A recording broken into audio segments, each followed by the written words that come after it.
Hey everyone. Okay, so today we're going to be doing Pacific Atlantic water flow. And before I even read the question, first things first, if you haven't done this problem before, if you're not familiar with DFS, I would really recommend doing number of islands first. This is a Leetcode problem as well. It is very similar, being a grid-based DFS problem. Okay, now that we got that out of the way, I'm going to assume that you've done that or other DFS questions and that you know how to do DFS on a matrix. This will save a lot of time, so I don't have to explain a lot of things. We have a rectangular island that borders both the Pacific Ocean and Atlantic Ocean. The Pacific Ocean touches the island's left and top edges, and the Atlantic Ocean touches the island's right and bottom edges. Going to skip this because it's basically explained by this image. The most important thing is the third paragraph. The island receives a lot of rain, and rainwater can flow to neighboring cells directly north, south, east, and west. If the neighboring cell's height is less than or equal to the current cell's height, water can flow from any cell adjacent to an ocean into the ocean. Return a 2D list of grid coordinates result, where result I denotes that rainwater can flow from cell RICI to both the Pacific and Atlantic Oceans. Okay, so I think the problem is a little bit hard to understand in the English that is written here in this paragraph. So the Pacific Ocean cells, I'm going to use green for Pacific. So the green cells on the top and the left to the yellow cells. So all the cells that are touching these cells that fulfill a certain condition. And I'm going to assume you did number of islands. You should be thinking of this flow as the propagation, like spreading, right? Like a cell can spread to another cell. This may not actually work, but let's say we're talking about the cell in row 0, column 2, right? This cell can maybe spread to this cell, right? And if we look at this condition, how does the spread control, or how do these groups of cells expand? And the concept to understand for the condition is if the neighboring cell's height is less than or equal to the current cell's height. Okay, so basically if we have a cell, it can flow to another cell if that cell's height is less than or equal to the current cell's height. So for example, 2 is less than or equal to 2. So water can flow from here to here.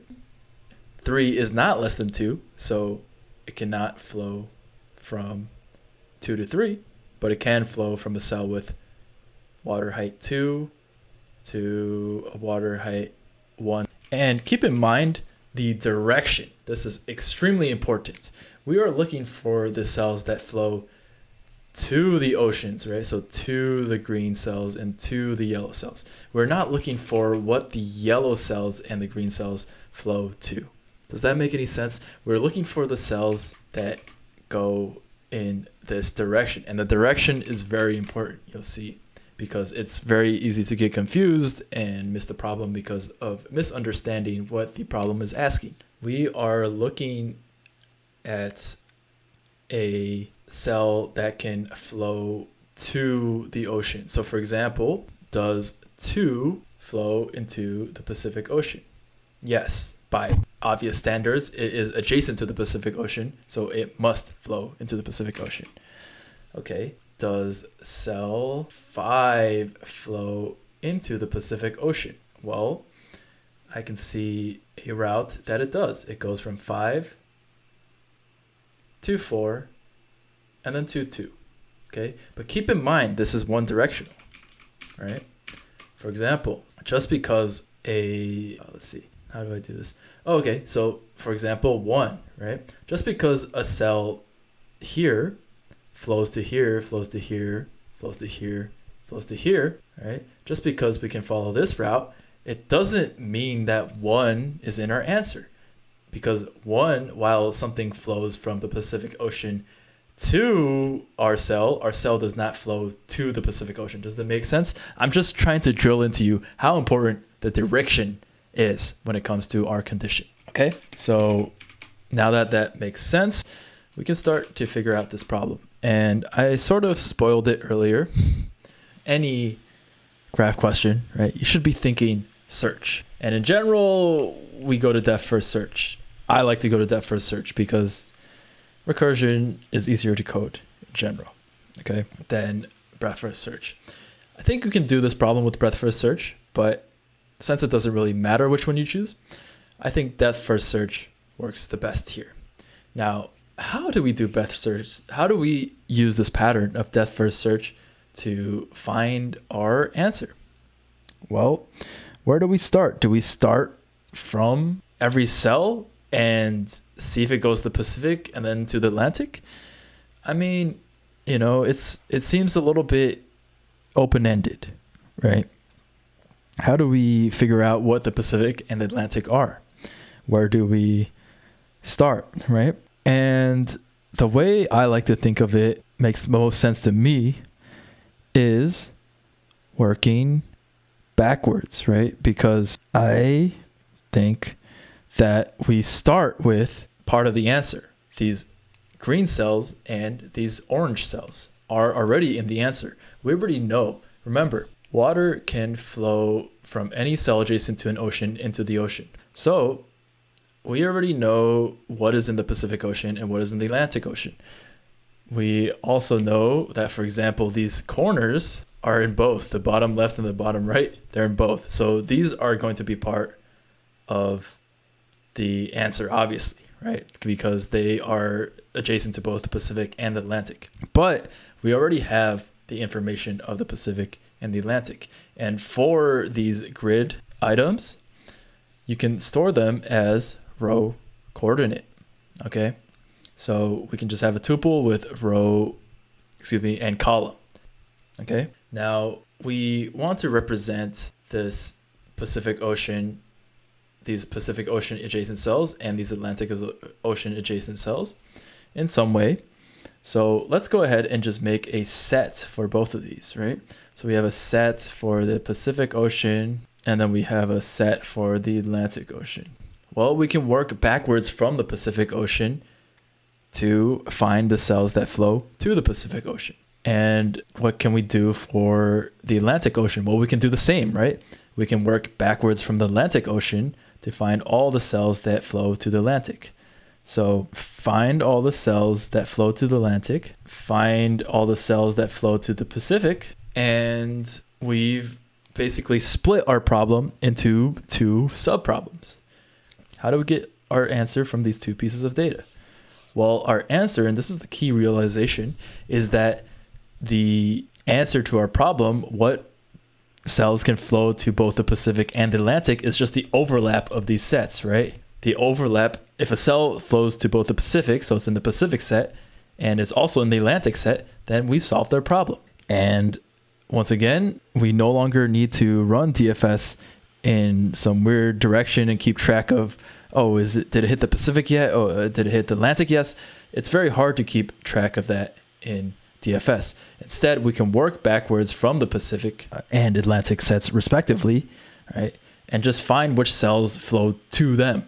And given our answers there, we can just go ahead and find the overlap. We don't need to consider the Pacific and the Atlantic at the same time. Does that make sense? That way it kind of makes the problem a lot easier to think about, and it makes DFS a lot easier to think about, in my opinion, because you don't have to keep track of two conditions. You just have to keep track of one, whether a cell can flow to the Pacific. So we find all the cells that flow to the Pacific, then we find all the cells that flow to the Atlantic, and just by finding that overlap, we're able to find our answer, right? Now, I will just do a brief illustration of how DFS helps us to do that.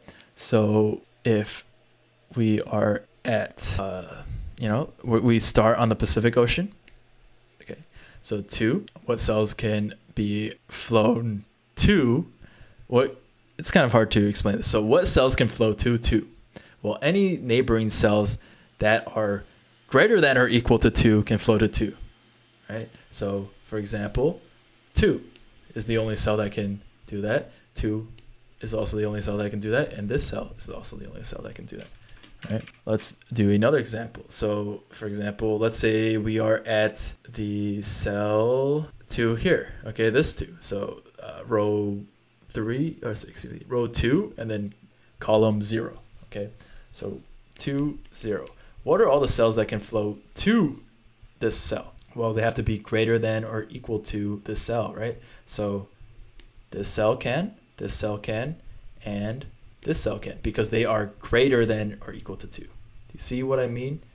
So our condition is going to be the neighboring cell is greater than or equal to the current cell. And that seems backwards when you look at this condition, but realize that this condition is in the other direction. We are looking at our current point, for example, this Pacific Ocean cell here, right? 2, okay? We are looking for cells that flow to 2, not cells that 2, flows to. So we need to flip the direction of our condition, okay? And we can just run normal DFS. And if you've done DFS before, if you've done number of islands as recommended, it should be very simple to write the same DFS boilerplate code. So speaking of code, let's get to the code, and it should make it easier to figure out how this works. First things first, we're returning a 2D list. So let's go ahead and make that list, okay? And we want to have our 2 subproblems solved. Our 2 subproblems consist of the Pacific Ocean, cells that touch the Pacific Ocean, and cells that touch the Atlantic Ocean. Right? So these cells and these cells. And you'll notice that in our DFS algorithm, these are basically the visited sets, right? We're going to run DFS on 2 different visited sets. So one of them is going to be Pacific, and one of them is going to be Atlantic. And we will need to change our DFS to put the nodes in the right set. So what I'm trying to say is that when we define our DFS, right, we're going to take the row and column of a cell, because we're going to run DFS on each cell, each potential cell. And we're also going to have a set here, okay? I just want to make sure it's not a keyword. I think set is okay as an argument name, okay? And our visit is probably the best name, right? It's basically a visited set, except we're looking at the sets that we visited from Pacific nodes and also Atlantic nodes, okay? And remember, in the end, our answer is going to be overlap of Pacific and Atlantic sets, okay? So we basically have our code structure written out. Now it's time to actually write our code. And for this, I'm going to start with a basic condition. So if our row, column, tuple is in visit already, we don't need to do anything, right? But if it isn't, well, we visit the cell. So visit.add rc. So what do we do next? Well, we have to do our action. What are our actions? Well, we can go north, south, east, and west. So let me just make these directions into an array of directions. Okay, so these are directions. So for dr, dc, and dirs, so this is just gonna get like the delta row and the delta column, the change in row and the change in column into dr and dc. So let's go ahead and make a little variable for storage. New r. So our new row, our new column is going to equal to row plus our difference in row, and our old column plus our difference in column. So for you, all of you who are confused, to change a cell coordinate to go south, okay, you would add 1 to the row. You see that, right? Like if you're at row 0 and you want to go south, you're going to add 1 to the row. So now you're at row 1, right? And you don't do anything to the column. You just want to go south, right? Same thing for going north. You go up, you go -1 in row. So by doing this, we're basically going in each direction, and we're calculating the coordinate of the cell at the direction. We will now run DFS on that new row, and that new column. But wait, it can't be this simple, and you'd be right, right? We can only run DFS based on a certain condition. One obvious condition is if these new row and new column is not in the right place, right? So let me say, for example, let's say we're at this this cell, this 00 cell. We can't go up into a grid cell that doesn't exist, or out of the grid. So let's make sure we're not out of the grid. So NR is, first of all, it has to be less than or equal to 0, but it also has to be less than the amount of rows. And it always helps in these grid problems to keep track of the rows. The amount of rows and the amount of columns. So it's good to keep track of these two values. We go ahead and make sure we're not out of the grid, okay? If we're not out of the grid, there's also one other thing we have to make sure we're doing, and that's the condition. Remember, we can only go to cells that are greater than or equal to the current cell's height. Why not less than or equal to? And I explained it a million times before, but just to reiterate again, we are looking for cells that flow to the ocean. When we are at a cell, we are looking for adjacent cells that flow to that cell, not cells that cell we're considering flows towards. We're looking for the opposite. So we need to flip the logic here and look for only cells that have a height greater than or equal to the current cell, because those are the cells that can flow to our cell. Does that make sense? Okay, so if height, new row, new column, is greater than or equal to, and this is not how you index into an array, height RC, then yeah, of course, we can run that for search and keep adding stuff to our visited array, or visited set, depending on what visited set we're considering. Okay, so this DFS code makes sense to me right now. Let's go ahead and also, yeah, we can also check that we're not visiting node that we've already visited ahead of time, right? Okay, yeah, it might be kind of redundant since it's already here. Honestly, I don't know. I might remove that code later, but I think it's fine to have it there. Okay, so what's left? Well, we have our Pacific set now. We have our Atlantic set now. We just need to find all the nodes or the cells that are in both. So all the cells that are in both. So for RC in PEC, I think this should work, right?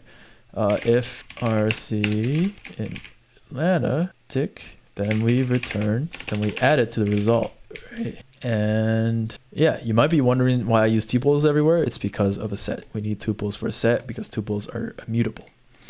But we can make it a list of lists for this question because that's what it asked for.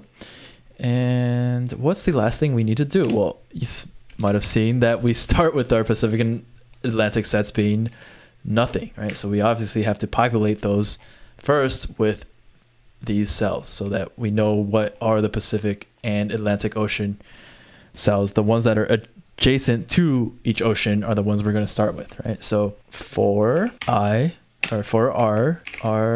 in range rows, right? So for every row, we're going to get these cells. These are the cells on the left that are bordering the Pacific Ocean, and these are the cells on the right that are bordering the Atlantic Ocean. So Pacific.add R0 and Atlantic.add R length up. Or we can just use, say, calls -1, and that will give us all of these, right? So what about for C in range calls? This way we can get the top and the bottom. So pack.add 0C, and I need to learn how to type. And then Atlantic.add rows -1C, right? So this will get all the cells in the bottom and the top. What's the last thing we need to do? Well, we need to actually run DFS, right? So we're going to go ahead and do that by running DFS on each of these. So DFS R0, DFS, and yeah, I'm doing this wrong. Actually, okay, this is completely wrong. We don't need to add them to the sets. We can just let our DFS do it for us. So yeah, this is much better. This looks much better. Yeah. And yeah, we don't need to add it. We can just let DFS do it for us at the same time. There's no need to add it per se. Okay, so nothing's looking extremely wrong to me off the bat. And it's very hard to run through an example on these without actually running the code. Just kind of have to look and see if anything looks really off. And right now, nothing does. So yeah, let me go ahead and try it. So RC is in visit. You don't need is. It's not correct Python. RC in visit. DFS. Okay, obviously we need to provide all the arguments there. And we are failing because we're not returning anything. To be honest, I deserve that. If you don't return anything, how are you going to expect to solve the problem? And okay. Finally, after some stupid errors, we are able to pass these test cases. So yeah, obviously make sure you're not, forgetting arguments, things like that. But if you do, I think this code is pretty easy to understand and submit it. But I'll walk through it one more time, right? This is our DFS code, obviously, but we also need to populate our run DFS from the Pacific cells and the Atlantic cells. And yeah, run it again, just paranoid. Go ahead and submit based off of that. And yeah, you can see that we are passing. And I just want to see if this actually causes it to be a little bit faster if I remove that code. Because we're already checking here, right? We don't need to check again. I guess it's a bit of like look ahead. Okay, so yeah, that actually makes it a little bit faster. It doesn't really matter. I think it's around the same. A membership check in a set should be very fast, constant time. So really doesn't matter, but just make sure that you are, checking somewhere, right? And you might be wondering, right? Why do I have all this like checking code for the coordinates to make sure if they're valid? Why do I have it in here versus up here, right? And the answer is yes, you can do it up here, okay? You can do it up here with a visit. The reason I have it here is because I obviously don't want to index out of the array here, okay? I might as well do this check down here and not have to do it again up here. Okay, I hope that makes sense. I hope this helped.